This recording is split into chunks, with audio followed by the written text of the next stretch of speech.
Rodin no solo revolucionó el arte de la escultura, que había quedado relegado a tediosa disciplina y reducido a mero monumento conmemorativo, sino que también demostró su modernidad apostando por exponer sus obras al aire libre.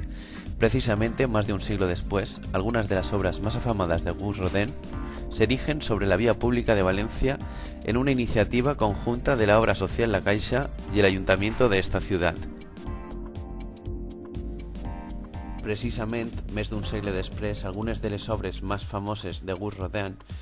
que va néixer a París a 1840 i va morir a Meudon a 1917, s'erigeixen sobre la via pública de València en una iniciativa conjunta de l'obra social La Caixa i l'Ajuntament d'esta ciutat. La exposició reuneix 7 escultures monumentals del Museu Rodin de París,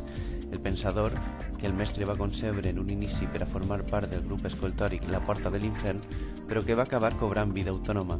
i 6 estudis dels 6 prohoms que conformen el monument als burgesos de Calais.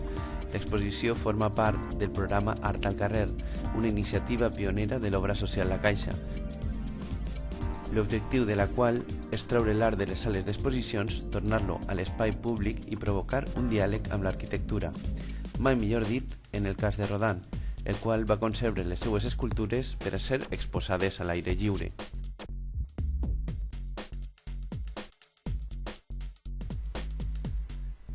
We are now seeing an open-air exhibition of sculptures by Auguste Rodin, the famous sculpture of the Thinker, which are sponsored by La Caixa. We can see them in front of the town hall, in the center of the city. The various figures that we see here are part of the monument, the Burghers of Calais, Rodin was commissioned to do in 1884 to commemorate the heroism of 6 outstanding citizens of Calais during the siege of the city by the British in 1347 in the context of the 100 Years' War.